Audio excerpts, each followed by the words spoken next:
O senhor está servido? Obrigado. Senhoras e senhores, eu sou Denis Antunes e aqui estamos para mais um episódio do meu, do seu e do nosso Cisola Podcast. E hoje nós temos aqui, aliás, eu não tenho nem roupa para isso. Num frio que faz São Paulo, estou aqui com a minha Frozen para receber, para que este programete estenda literalmente o tapete vermelho, porque temos um convidado, aliás, é o único convidado que já esteve aqui. Se eu pudesse criar um quadro para que ele estivesse aqui semanalmente, eu criaria, mas a sua agenda, além de lotada, ela não custa barato. É uma agenda milionária. Este programa tem a honra em receber ele, Elias Brito, o meu professor, o nosso professor. Ele já esteve aqui sentado neste sofá na primeira temporada, e não só isso, tá? Foi um dos episódios mais ouvidos e mais assistidos na história deste programa. Elias Brito, é uma honra receber você, seu fela da puta. Eu agradeço, Denis, né? Sempre muito gentil.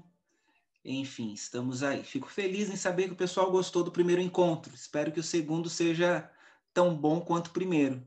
Elias, o pessoal não gostou, eu recebo até hoje, notificações. Elias esteve aqui na primeira temporada, aliás, se você não segue o Cisola Podcast, siga no YouTube e em todas as plataformas digitais. Elias está lá na primeira temporada. Elias, eu recebo notificações até hoje de pessoas que gostaram muito do encontro. Aliás, eu fiquei com um pouco de ciúmes, porque a gente tem, né, essa obsessão pela posse. Ao mesmo tempo que eu quero que as pessoas te conheçam, eu queria guardar você num potinho. Você pode me ajudar? O que a gente faz aqui, Elias? Ai. Não sei. Acho que a gente pode criar o quadro. Semanalmente, quem sabe, cria o quadro. Olha só, Elias, você toparia? Ó, eu não vou cortar essa porra não, viu? Tá, vai tudo pro ar. Você toparia isso comigo? Não sei, gente, sei lá. É uma ideia. Faça a proposta, né? Me Né? dê O o cheque programa é branco seu, aí. você que manda nesse negócio aí. Ô Elias, me fala uma Ui. coisa. O que está acontecendo? Eu lembro que no nosso primeiro encontro, a gente tateava com este lugar da política, esse lugar onde os que lá estão, os que lá governam, começava ali a impor algumas regras, tudo de maneira muito indireta ainda. Elias, um ano se passou e talvez essa coisa indireta ela esteja mais exposta do que nunca, mais clara, mais visível e impossível. Elias, como que pode a gente hoje discutir pela volta do papel nas eleições? Você consegue explicar isso para mim? Rapaz, é surreal, né? Mas eu acho que vivemos um tempo em que os absurdos parece que ganharam uma outra conotação, não é? Existem argumentos sobre assim, argumentos. Existem comparações absurdas, né? A mais recente que eu li foi uma comparação tosca com o Japão, no seguinte aspecto: olha, o Japão é a quarta economia do mundo, o Japão desenvolve tecnologia de ponta e os caras têm a eleição dos caras, eles votam com cédula de papel.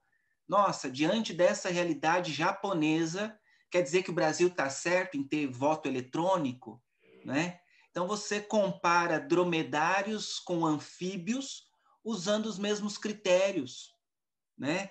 Então, você tem toda uma outra realidade, né? Do ponto de vista social, do ponto de vista econômico, do ponto de vista político, sobretudo, porque um político, quando é pego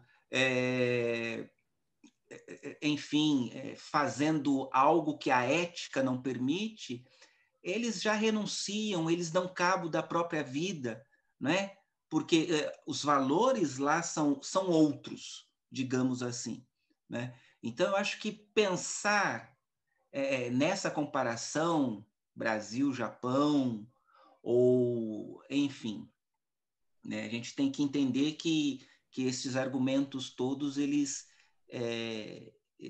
têm um propósito, não é? Desqualificar o processo eleitoral, tudo isso tem um propósito e a gente precisa ficar atento, né? Então, eu acho que os memes, às vezes, eles falam muito, né? Quer dizer, pensar no voto impresso é o mesmo que pensar no retorno do mimeógrafo, da máquina de escrever e coisas do gênero. Mas mais do que isso, né? Se a gente pensar o que acontecia durante a famosa República Oligárquica, né? Se a gente pensar a história do Brasil, o período que vai de 1800, pós 1894 até 1930 e um pouco mais além, né? Período em que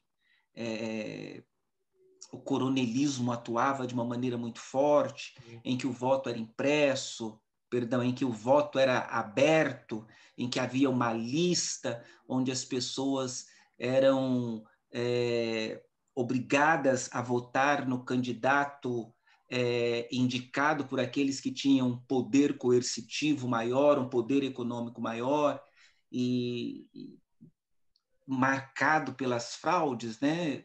Acho que é esse o retorno que algumas pessoas estão querendo, né? Porque a gente já tem, ainda, infelizmente, tem uma prática de compra de voto, não é? Agora eu penso que estão querendo recibo, né? Eu acho que voto impresso é mais ou menos isso, né? Até esse momento você compra voto, mas você não tem um recibo. Agora acho que as pessoas querem esse recibo aí, querem oficializar, legalizar esse recibo. É triste, é triste. Elias, durante muito tempo, que isso não faz tanto tempo assim, mas quando começou, eu percebo, claro que os memes, eles são muito simbólicos, eles são muito sugestivos, eles representam algo, mas eu fico assustado porque e eu levei, e ainda levo, claro, na brincadeira, porque a gente precisa cuidar da nossa saúde, afinal de contas. Terapia custa caro e a gente precisa Sim. valorizar cada centavo. Mas eu fico pensando que talvez a gente tenha que levar a sério, talvez a gente tenha que responder à altura para que a gente realmente possa elucidar aqueles que podem acreditar nesses absurdos que este cara fala diariamente. Então, eu acho que durante um tempo, o que eu quero provocar aqui? Durante muito tempo eu levei na brincadeira. E acho que está muito assustador. E eu queria assim que você dissesse muito claramente, Elias, quando você diz em metáforas, quando você traz a história das oligarquias, do período coronelismo, isso dá um contexto muito claro, muito visível. Mas eu queria que você falasse com a galera de maneira muito reta que está ouvindo aqui, que está nos assistindo, que talvez não tenha o domínio desse contexto, o porquê que esse cara quer de fato voltar a ter uma eleição no papel. É uma necessidade de justificar o possível erro, é necessidade de justificar alguma possível perda, alguma derrota. Por que tem essa necessidade? E queria, assim, de maneira muito sucinta, tá? Tá. Quero só fazer um adendo aqui, né? Porque quando a gente fala dos memes, as pessoas podem achar que a gente está, né, falando, mas não, qual é a importância disso, né? Acho que vale o meme é uma das facetas do humor, não é? A charge, enfim. Tem um trabalho que eu gosto muito, que é um livro intitulado Raízes do Riso, do professor Elias Tomé Saliba, da USP, né? E ele faz aí ele traça o histórico desse humor que hoje, né, atualizado, a gente pode chegar aos memes. Né? Ele tem aí um papel, uma crítica social muito grande. Eu acho que a importância dos memes estão aqui, nessa crítica social, né? Nesse poder de captar o imaginário contemporâneo e falar, olha, é um alerta. Eu acho que isso é interessante. Outra coisa que a gente precisa estar atento, quando você fala, olha, quais as razões, né? Eu quero acreditar que 2022 o atual presidente, se candidato for, não é? Não consiga se eleger a absolutamente nada. E não é só uma questão aqui de não concordar com esse governo, que é fato, não concordo mesmo, mas é que é um sujeito que não tem o cabedal necessário para ocupar a função que ocupa. Né? Não é que ele seja despreparado, ele é desqualificado. Ele não possui as mínimas condições para poder exercer a função, o cargo que ocupa. Elias, né? Desculpa te provocar, queria que você listasse assim 5 exemplos dessa desqualificação dele. Olha, não caminhar ao lado de todo o conhecimento acumulado pela humanidade, né? É um sujeito desprovido de cultura. É um sujeito que é desprovido dos sentimentos humanitários, né? Que a gente fala de empatia, mas o olhar dele para o outro é um olhar que subalterniza o outro, que inferioriza o outro. Eu penso que essas duas questões, esses dois aspectos já são suficientes para que a gente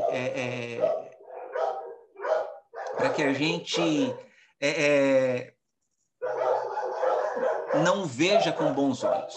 Claro, claro. Não é? Elias, esses cachorros são teus? Parece que eles estão muito satisfeitos com o governo, né? São meus, né?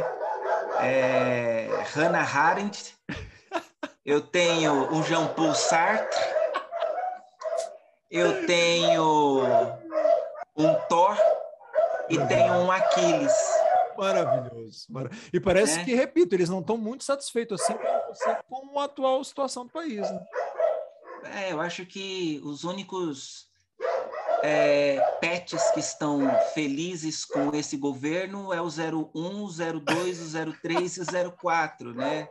Eu acho que são os únicos pets que estão felizes. Fora estes, talvez mais alguns, né? Mas só. Sim. Né? Elias, Denis, depois você edita isso, mas eu posso ir lá dar um jeito de acalmar os cães e volto. O que você acha? Acho melhor, né? Pode ser, porque tá bom? invade muito áudio, né? Vai lá. Sim, tá bom?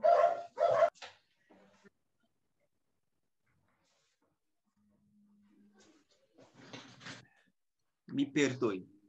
Maravilhoso. Elias, Oi. se a gente pega a história, a gente percebe assim nitidamente que os maiores horrores que aconteceram de maneira muito prática no mundo, todos eles foram construídos através do nome de Deus. Queria que você falasse um pouco disso. Por quê? Da onde que vem essa associação? Por quê? Por que a gente tem uma tendência humana a justificar, através do divino, as maiores atrocidades que a gente pode cometer? Eu sei que este é um papo complexo, mas você pode recortar de maneira específica para o lugar que você queira. Ok. É interessante a gente pensar no sagrado. O sagrado, seja ele qual for. O sagrado, ele tem o poder de organizar a sociedade, ele tem o poder também de movimentar a economia, e é ele quem legitima, de certa forma, o exercício do poder. Não é? Se a gente entende que o sagrado ele consegue mobilizar ou movimentar as pessoas, né?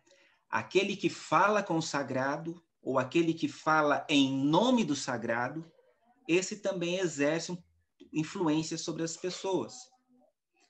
E aqueles que são influenciados por estes indivíduos, por esses sujeitos, eles então conseguem também justificar as suas ações, que às vezes nem têm, não se relaciona com o próprio sagrado. É mais ou menos isso que a gente tem visto, né?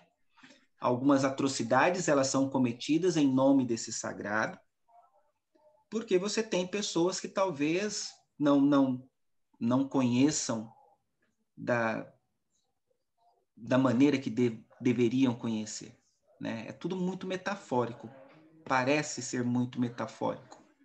Mas o sagrado influencia pessoas, o sagrado consegue, determina como é que as pessoas se veem no mundo, como é que elas veem o mundo, como é que elas se veem no mundo e como é que elas se relacionam com os outros, né? E isso por si só já é o suficiente para legitimar algumas ações, né? Aquele que fala em nome do sagrado, ele é respeitado por aqueles que pensam compreender o sagrado. Alguém precisa fazer essa interlocução, alguém precisa fazer essa tradução, né? Historicamente, a gente tem períodos marcantes. Se você pensar em Inquisição, né? O que era a Inquisição? Né? Onde aqueles que podiam e que falavam com o sagrado, eles conseguiam dominar todas as esferas da sociedade, da existência humana. Sim. Né? Hoje a gente tem uma reprodução disso, num grau menor, talvez num grau menor, mas estes que representam o sagrado também conseguem também determinar a relação do sujeito com os outros e a maneira com a qual eles veem o mundo, e isso é algo determinante. Claro, claro.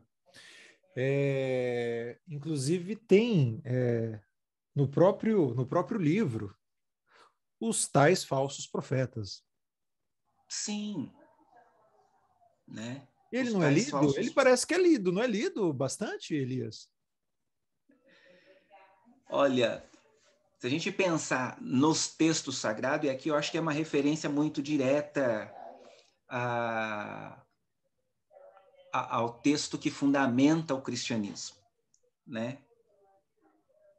E antes de pensar nos falsos profetas, eu acho interessante entender quem é esse profeta, né? O profeta é o cara que fala em nome do sagrado.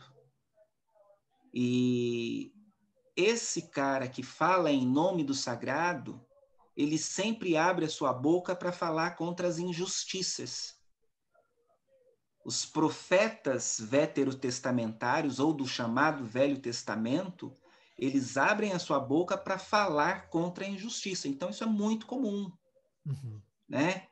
Então, essa figura do profeta do Velho Testamento, ela não é tão bem vista hoje em dia. É porque ele fala do abuso na cobrança de impostos, ele fala de um monarca ou de um estado que explora o sujeito, né? O súdito, esse cara ele é perseguido e ele é esquecido hoje, não é? Os falsos profetas que estão lá no Novo Testamento, né? São aqueles que enganam, são aqueles que estão aí para ludibriar, né? Mas eu não sei se a nossa sociedade está muito... Se a nossa sociedade, ela ainda é uma sociedade que procura entender o sagrado na sua totalidade, né? O sagrado me serve. Eu acho que a relação hoje é essa, né? Eu me mantenho ligado ao sagrado, enquanto o sagrado é uma relação de barganha. Sim. Né? É uma relação de barganha. Sim. Essa barganha se materializa no desejo pelo poder, seja ele político, seja ele econômico, nas mais diversas esferas. Perfeito, perfeito. Elias, se a gente traz, claro, com toda incompatibilidade que isso possa exercer, se a gente humaniza um cara que veio aqui, este tal de Jesus, se a gente tenta trazer ele para um contexto mais real, embora, repito, isso seja talvez incompatível, ele foi crucificado pela família de bem, não? Ele foi crucificado por aqueles que se julgavam a favor a favor de Deus. E pelo que eu sei, você me corrija, os amigos do Jesus, ou Elias, os parceiros, são aqueles dos quais eu me identifico muito, aliás. Putas, bandidos, os drogados, os pinguços, os moradores de rua. Não era isso? Não era isso, Elias? Você me corrija aí. A figura do Cristo, ele sempre estava do lado da vítima social, da vítima política, né? Da vítima da exploração econômica. O Cristo, ele esteve sempre ao lado destas pessoas, ele estava ao lado dos marginalizados. Dos maconheiros, dos comunistas. Ô Elias! É importante que se diga que todo espaço, aliás, que se reafirme que todo espaço é espaço de disputa política. O universo religioso também o é, né? E isso justifica um pouco a crucificação. Perfeito. Mas assim, uma coisa é fato. Ele transformou a água em vinho. Ele não transformou em chá de erva cidreira. Ele não transformou entende? Olha só, foi vinho. Tem álcool ali. Ô Elias, isso por si só é muito simbólico. É muito Muito significativo. simbólico, mas eu penso que o Sermão do Monte seja o trecho que a gente deve, nesse momento, entender como uma grande contribuição do universo cristão, seja ele reformado, seja ele católico. Não é? Você encontra ali um forte apelo à justiça social, né? Que é o chorar com aqueles que choram, e aí você tem ali as bem-aventuranças, né? E tem uma série de orientações que, do ponto de vista ético, é um caminho, né? Para que as pessoas possam se situar hoje em dia. Eu acho que se você pega o Sermão do Monte, ali o Sermão da Montanha, você fala, olha, esse cara talvez não seja esse que estão pintando ou que estão me dizendo. Não é? Eu acho que ali você tem as subjetividades que constituíam a figura do Cristo. Né? Eu creio que é bastante revelador. Né? E eu acho que tem muita perfumaria. Né? Eu acho que tem muita perfumaria e a gente não pode se atentar à perfumaria. Eu acho que a gente precisa ir naquilo que é essencial. Não é? É como é que eu olho para o outro. Como é que eu me relaciono com o outro. Se a minha relação com o outro me coloca numa posição de privilégio, tem alguma coisa errada. Se a minha relação com o outro coloca o outro numa condição inferior, tem alguma coisa errada. Se a minha relação com o outro subalterniza o outro em todos os aspectos da sua existência, tem alguma coisa errada neste caminho que se diz cristão, né? Aí a Caminho de gente Emaús entra, não faz sentido. sim, aí a gente entra numa coisa que talvez seja bastante importante, socialmente falando, que é a necessidade da educação, né, Elias? O desejo do oprimido qual é? Reproduzir o papel do opressor, né? E ele é brasileiro, né? Parece que ele é brasileiro, né? Parece que sim, né? Parece que sim. Parece que Qual é o sim. nome do sujeito, Elias? Vamos ver se eu tenho uma foto dele aqui. Vamos chamar Está ele. falando dele? Eu vou, olha Você está aí. falando dele? Como é que é o nome dele aí? Para você que está nos ouvindo, Elias acabou de pegar em sua biblioteca um livro de um sujeito que é brasileiro. Como é que ele chama, Elias? Paulo Freire. Ótimo, ótimo. E parece que a gente não sabe quem ele é, né? Parece que a gente ou a gente tenta recusar, não sei. Por que que ele virou esse sinônimo tão que maluquice, eu estou rindo para não chorar. Por que que o Paulo Freire se tornou quase que um inimigo do Estado, Elias? As bandeiras que ele defendia, né? Acho que as bandeiras que ele carregava durante a sua vida toda, talvez seja aí das grandes questões hoje, não é? Você pensar numa pedagogia da autonomia, você educar o outro para que o outro possa tomar decisões, para que saia da alienação, você educar o outro para que o outro possa intervir na sua própria realidade, né? A ideia do sujeito crítico, né? Talvez não sejam valores que hoje sejam defendidos, né? Por uma parcela da população brasileira, né? Maior, talvez. As ideias do Paulo Freire, elas são transformadoras, e elas transformam o sujeito, para que o sujeito transforme a realidade. A educação precisa ser libertadora para o sujeito e libertária para a sociedade, né? E isso implica também numa relação de poder, de Claro, manutenção do poder, de manutenção de privilégios, claro, não é? claro. Elias, aliás, tem muita gente que ouve e lê muito o Mário Sérgio Cortella, que foi um grande aspirante, né, do Paulo Freire. Os dois, inclusive, trabalharam Foi juntos. orientando do Paulo Freire, Sim, sim. né? Trabalharam juntos, né? Inclusive, eu Sim, acho que na cidade de São Paulo. sim. Luiz Erundina assume a prefeitura final da década de 80, já no Isso. início da década de 90. O professor Paulo Freire ele é convidado, então, para ser secretário da Educação, Isso. Municipal da Educação.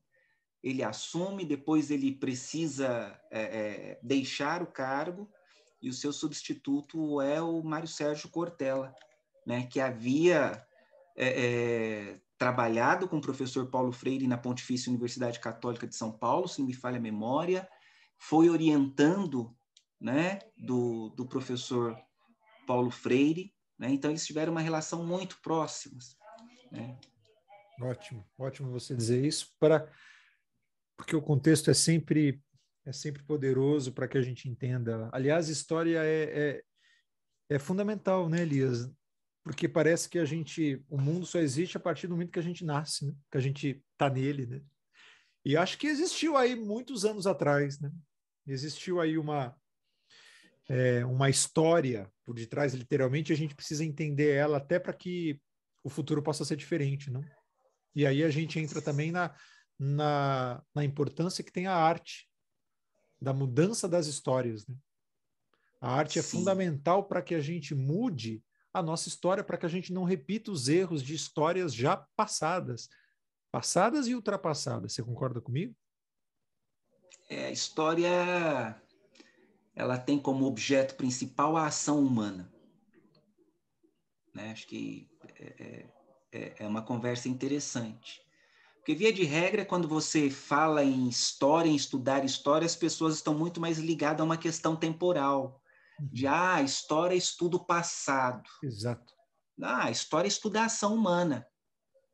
Exato. E a ação humana, ela ocorre durante toda a existência dos seres humanos na superfície do planeta. Perfeito. Então, pensar que o objeto de estudo da história é o passado não é tão correto.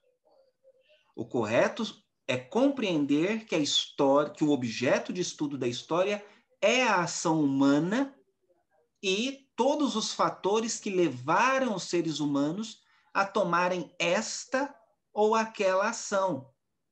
E isso é importante porque quando eu entendo que, olha, em 2018 ocorreu um processo eleitoral num país chamado Brasil. Ok. Quando aconteceu? 2018. A história não se prende apenas a isso. Ela vai falar, tudo bem, aconteceu um processo eleitoral, bacana. Quem saiu vencedor dessas eleições? Jair Bolsonaro. Ok. Quais foram os fatores que levaram parte do povo brasileiro a preferir Jair Bolsonaro e a preterir Fernando Haddad? O estudo da história, o conhecimento histórico reside nos fatores que levaram os seres humanos a tomar esta ou aquela decisão. E o fato é que esta preferência se deu porque muito daquilo que o candidato eleito representava faz parte das subjetividades dos sujeitos que votaram nele. Uhum. Então, se hoje afirmam que este presidente é negacionista, olha, não acredita ele nega o conhecimento científico, a gente parte do princípio de que aqueles que votaram nele se identificaram. E aqui eu penso que a compreensão ela fica maior se a gente fazer um paralelo com a discussão do belo na filosofia, né? Uhum. Por que algo é belo para mim e não é belo para o outro? Por que isto é bonito para mim, mas para o outro não é? Porque a ideia do belo ela se conecta às subjetividades dos sujeitos. Ela, de alguma forma, ela vai perpassar a minha trajetória, os meus valores, né? Aquilo que eu considero belo ou não, como é que foi o meu processo, como é que ocorreu a construção da minha subjetividade, das coisas nas quais eu acredito. E aí eu me identifico. Essa identificação me permite achar belo ou encontrar beleza no outro ou em algo. Talvez o pensamento, a escolha política possa ser explicada dessa maneira. Por que o discurso do candidato eleito me pareceu melhor ou mais adequado do que o outro? Porque eu reconheço nele alguns aspectos que há em mim. Claro. São estes aspectos que vão fazer com que eu vá à urna e digite o número desse candidato. Que eu escolha esse determinado candidato, né? Portanto, não é só o atual presidente que é negacionista, que é homofóbico, que é racista e que tem aí outros adjetivos, né? Grande parte da sociedade brasileira também o é, Claro. não é? E isso faz Eu parte acho da que história. sim. Sim, o conhecimento histórico reside aí, Uhum. porque eu consigo compreender quais foram os fatores. Não é só porque o PT, o PT, o PT. Existem outros elementos, que são elementos que constituem cada um desses sujeitos, né? Essa subjetividade próxima. Uhum. Né? A representação, ela não reflete apenas um aspecto da existência humana. Sim, total. Total, total, total. Senhoras e senhores, Elias Brito. Elias, você acha que 2022, nas eleições de 2022, e espero que ela de fato aconteça, e de maneira tecnológica, respeitosa, você acha que a gente ainda está nesses dois polos? Você acha que a discussão ela fica ainda num campo entre Lula e Bolsonaro? Isso no papel prático e isso nessa subjetividade humana, você acha que porque eu percebo cada vez mais que quando um sujeito está ali criticando o governo, criticando o atual presidente, o outro que está recebendo essa informação rapidamente o julga como lulista, petista. Você acha mesmo que fica nestes dois hemisférios essa discussão rasa e até infantil? Você acha que a gente tende a continuar nesse lugar? Eu acho que seria muito melhor se as pessoas participassem do pleito pensando em escolher um modelo de Estado. Você tem aí alguns modelos de Estado. Você tem modelos de Estado que estão muito mais próximos das questões sociais, e você tem modelos de Estado que são o próprio mercado, o próprio capital. Qual é o Estado que pode me possibilitar, qual é o modelo de Estado que pode me possibilitar uma existência digna? Condições relevantes para a minha existência. Esses modelos de Estado são, a grosso modo, defendidos pelos candidatos que se apresentam. Se tivermos mais sujeitos que se apresentem defendendo um Estado que esteja muito mais próximo de assegurar, oferecer condições de vida digna, né? Talvez esses dois não sejam apenas, né, os nomes, mas que a gente procura identificar quais são esses sujeitos candidatos que defendem um modelo de Estado que está mais próximo né, de dar vida digna a todos, das minorias, de todas as etnias, dos sujeitos que elegem esse espaço geográfico para poder viver, esse sujeito que está à margem da sociedade, que está excluído, né? Qual é o Estado que tem esse sujeito como prioridade? Uhum. Né? Espero que tenham mais pessoas que defendam esse modelo de Estado. Uhum. Eu também. Agora, se tivermos só dois, a questão não é o sujeito, a questão é esse modelo. Né? Então, está para além do partido, está para além do candidato, mas aquilo tudo que ele representa, ou o Estado que ele representa. Uhum. Uhum. Né?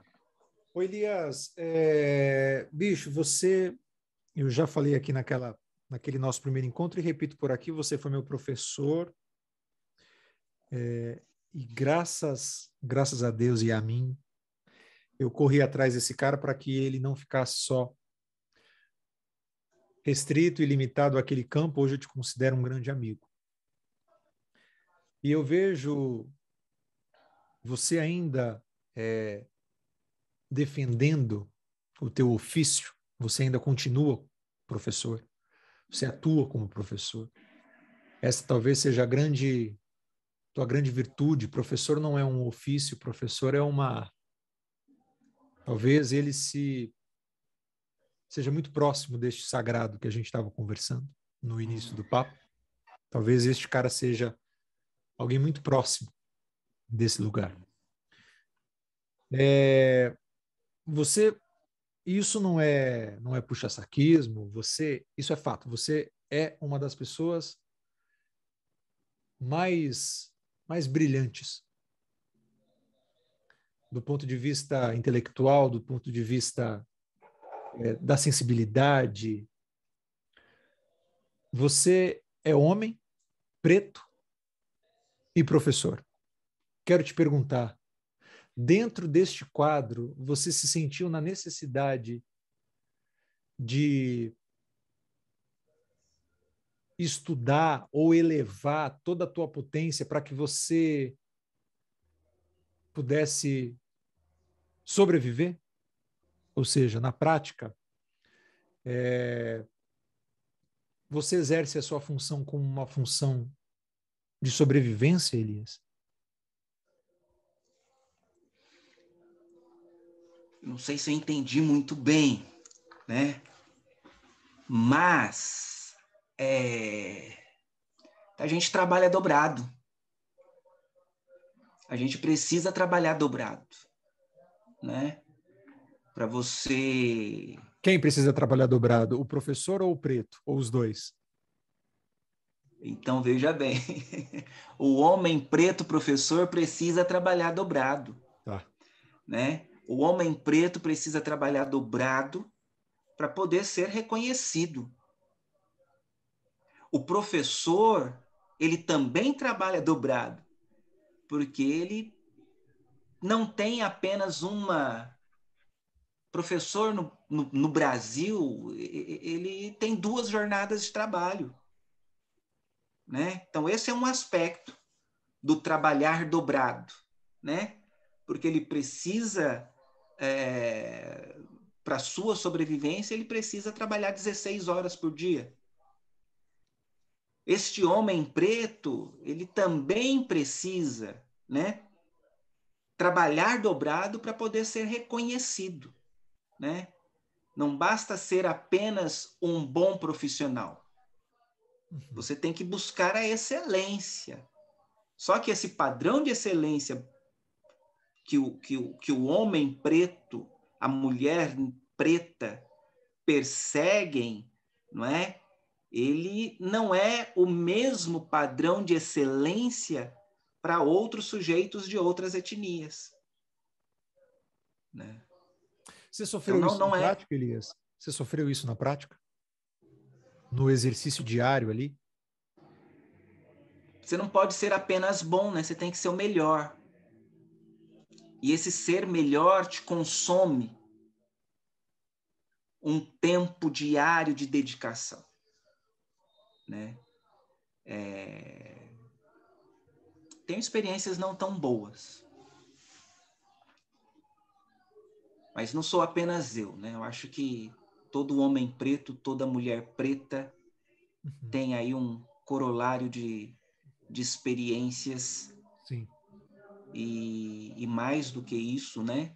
De sobrevivências. Sim. Elias, eu sou branco, hétero, homem e corintiano, o que me causa, assim, talvez o topo da escrotice. Coroa. Isso, a coroa, a coroa, a coroa. Eu ia falar cristão, mas aí mais ou menos. Há controvérsias. Há controvérsias. Eu tenho me encontrado, e sempre me encontrei, Elias. Aliás, a ideia desse podcast é para que eu possa me encontrar mesmo diante da pandemia, mesmo diante do isolamento, para que eu continue me encontrando com gente. Eu sou ator, sou professor de comunicação, não sou restrito apenas à minha etnia, e tenho muitos amigos que me deram relatos assim que eu, homem branco, desconheço e desconhecia até então. Eu tenho um amigo que ele anda com a nota fiscal do próprio computador dentro da mochila. Ele comprou um computador caro, desses da Apple, um MacBook, e ele tem que andar com a nota junto com o computador. Um relato. Segundo relato, Um outro amigo foi parado numa blitz policial no Rio de Janeiro. O documento do carro dele estava no nome dele. E ainda assim os policiais estavam desconfiados. Desconfiados. Ele foi para a delegacia tendo que provar o óbvio. Queria que Triste. você pudesse dividir comigo alguma dessas histórias que você tenha sofrido dentro do ambiente que é da educação. Olha, minha primeira aula numa instituição privada. Eu entro na sala, eu fui apresentado pela coordenação pedagógica à minha turma, e uma aluninha no sentido carinhoso, né? Uhum. Colocou a mão no queixo, olhou para mim e falou: já vi tudo, pagodeiro. Estou falando aqui de um estereótipo. Claro. Né? Isso no primeiro dia de Ser aula. parado, primeiro dia de aula. Não é? Você discutir questões raciais na escola e falar: não, professor, você não pode tratar destes temas. E você ter ali uma censura na sua prática docente. E, enfim, acho que isso continua acontecendo, né? Não, aconteceu com o Elias, mas há outras experiências Claro. de... Olha, professora, a senhora não pode vir com o cabelo assim. A senhora precisa prender o seu cabelo, não é? Então, são coisas que a gente tem presenciado ao longo, uhum. né, ao longo da vida profissional, enfim, Uhum. né? Ser parado em 2 blitz no mesmo dia, no intervalo de aproximadamente 1 hora. Enfim, essas coisas acontecem. Elias, e tudo isso te paralisa ou te empurra? Cara, eu não sei assim descrever qual é a sensação no momento, assim. É algo que machuca, é algo que dói, não é? Mas a gente entende que prosseguir é necessário, né? Prosseguir é necessário, não é? Enfim, é um tema que ainda me sensibiliza para falar assim, né? Claro, claro, claro. Elias, nessa pandemia, você tem uma leitura esperançosa do ser humano, do indivíduo? Você acha que, de alguma forma, a gente vai sobreviver a isso e vai redirecionar a nossa luz para o caminho da luz? Ou você não acredita que nada disso que esteja acontecendo há razão para o progresso, para que a gente seja menos cuzão, menos escroto, pessoas mais legais? Qual é a tua... Dá um macro aí. A esperança ela é necessária. A gente acredita que sairemos dessa pandemia melhores do que entramos. Isso é esperança. Eu não sei se eu tenho a certeza de que isso vai acontecer. Não é? Pensar numa sociedade transformada por tudo isso que ela viveu nos últimos anos, nos últimos meses, é a própria utopia, né? Uhum. É a própria utopia. Ela está lá no horizonte, ela está no limiar, a gente caminha, a gente acredita. Mas essa jornada até esse mundo ideal, essa sociedade ideal, ela vai continuar com seus percalços. Provavelmente, quando a gente chegar próximo desse ideal, outra coisa vai acontecer, um outro fenômeno, enfim, porque é uma busca incessante. Claro. Né? É uma busca incessante.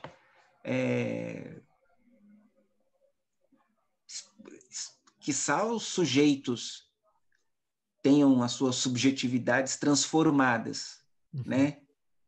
Com a perda do próximo, da pessoa que está perto, né? Quiçá ela passe a olhar para o outro de uma maneira diferente, né? Isso a gente Sim, espera. sim. Elias, você Né? teve Covid? Você pegou? Não. Alguém próximo a você pegou? Alguém da tua família? Alguém que teve? Perdi um tio. Eu perdi um tio próximo, vitimado pelo Covid. Foi a única experiência na família, mas amigos presentes nas redes sociais, colegas de trabalho, então foi uma infinidade assim de pessoas que nos deixaram por conta do vírus, mas para além do vírus, por incompetência daqueles que deveriam ter feito algo e se omitiram. Sim. Elias, aqui no nosso programete a gente tem quadros e eu quero te oferecer um a partir de agora. É o nosso famoso ping-pong, eu vou novamente te provocar, mas aí eu vou te pedir uma coisa, Elias, vou te pedir para que você seja sucinto e breve, mas não menos poético e lúdico, tá? Vou aqui te colocar algumas situações e a gente vai brincar. Vamos brincar um pouco. Vamos fingir que a gente é feliz. Bora? Vamos. Elias, arte ou terapia?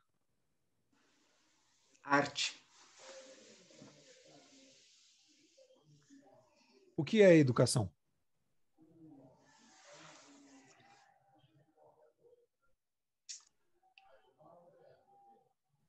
É a construção do sujeito. Sujeito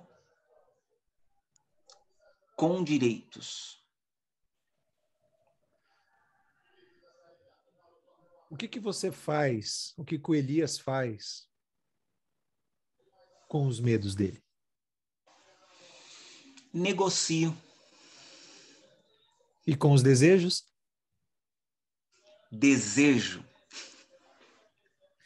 Elias, o que mais falta no mundo hoje? Compaixão. Música ou silêncio? Música. A tua atenção vai para onde?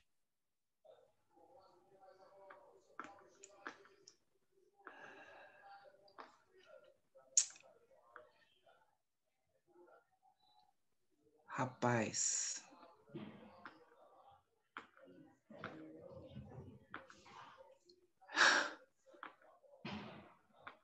Minha atenção. Elas ficam escondidas. Você já contou todas as histórias da sua vida? Não. Algumas eu desejo contar ainda. Espero contá-las. Qual a maior felicidade de você ser um professor, Elias? O reencontro. E o castigo? Qual é o preço disso?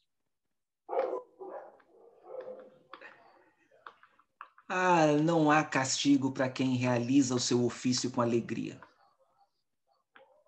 Mas existem dores. São necessárias. Você prefere dormir ou acordar? Acordar. Você gosta do que você vê quando você olha para o espelho?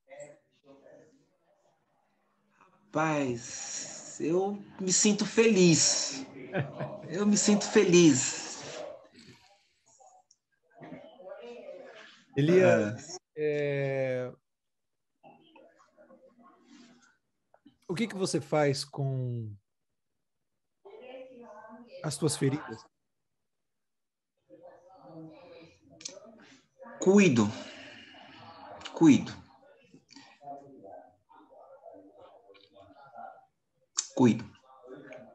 Você prefere rir ou você prefere se emocionar?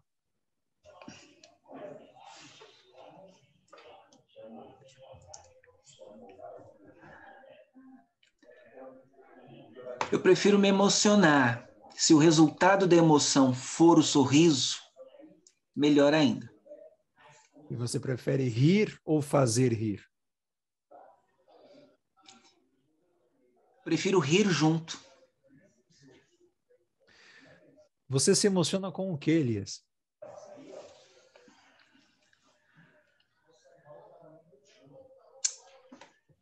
Com as fragilidades. Com as minhas e com as dos outros. E o que te deixa puto? Injustiça. Você acorda todos os dias para quê?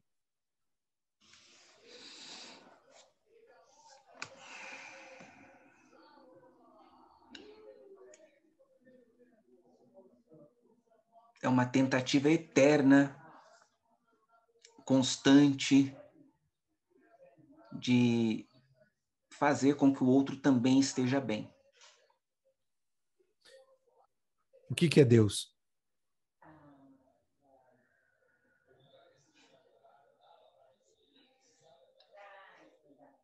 É apenas uma das manifestações do sagrado. E quem é você? Quando eu descobrir, eu prometo te falar. Quadro encerrado. Elias, para a gente finalizar,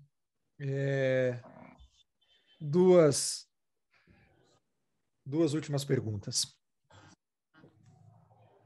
Como que você quer ser lembrado?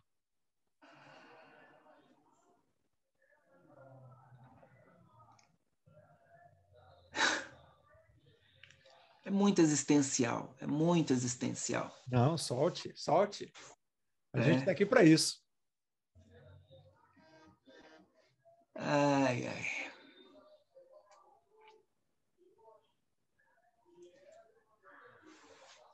Como eu desejo ser lembrado.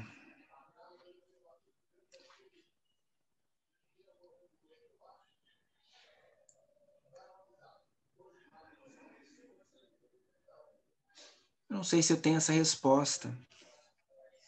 Uhum. Não sei se eu tenho essa resposta. Porque a lembrança também é uma narrativa. A lembrança depende do olhar do outro.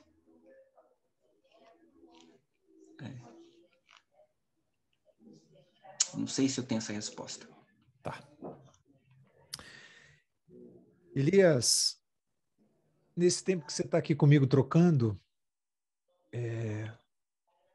tempo aqui, tempo de vida, eu tenho perguntado para todo mundo que senta aí nesse sofá, que você está sentado agora, para que me ofereçam coisas. Então você pode me dizer alguma coisa, você pode me oferecer, você pode compartilhar, você pode trocar algo que seja para mim, algo que seja para quem estiver ouvindo, mas eu queria que você me oferecesse alguma coisa, qualquer coisa que seja. Qualquer coisa que seja.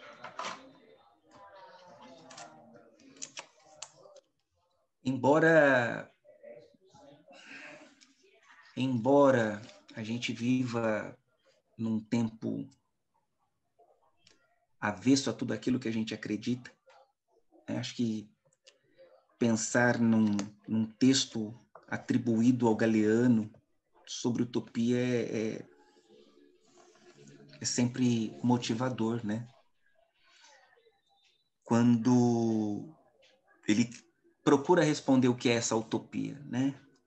E ele diz que utopia é como a linha do horizonte. Quanto mais a gente se aproxima, quanto mais a gente caminhe, talvez a gente nunca consigamos alcançá-la, né? Acho que a utopia, ela tem essa função de nos fazer caminhar o tempo todo, né?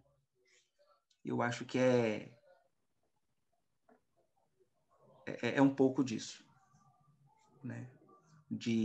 É essa motivação para que todos estejam bem e procurem deixar o outro bem, por mais utópico que isso pareça ser. Elias, obrigado, viu, meu irmão? Eu tenho, assim, um apreço, um carinho, um afeto por você, uma admiração, um desejo de estar sempre perto. E, às vezes, mesmo diante da distância, eu nunca vou deixar com que você se perca. Embora você suma de vez em quando. Eu te agradeço, Elias. Você vai ser sempre o meu professor, mas hoje eu tenho orgulho de chamar de amigo, repito e triplico. Que você possa ter sempre os meus ouvidos. Mesmo e mesmo. Eu agradeço a gentileza, Denis. É sempre muito bom reencontrar alunos e saber que todos estão bem e, enfim, se tornaram pais de crianças maravilhosas, lindas. É sempre muito, muito bom, né, esse reencontro. Agradeço aí esse período de troca, esse período de conversa, de diálogo. E é isso. Eu vou te fazer um convite público para que todo mundo possa cobrar você nas suas redes sociais. Elias, eu quero duas coisas com você. Fica bêbado, porque a gente precisa ficar bêbado juntos. Bêbado, Elias, bêbado. Para que a gente possa dançar. Que eu nunca te vi dançando.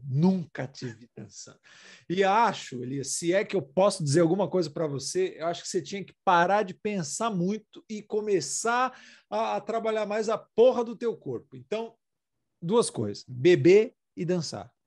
Você não precisa me responder, tá? Você não precisa me rejeitar agora, não precisa me rejeitar agora. Vou deixar este tempo aí e vamos cobrar. Elias Brito. Elias, como é que a gente te acha nas redes sociais? Você está aí nas redes sociais? Você está presente? Brito Júnior.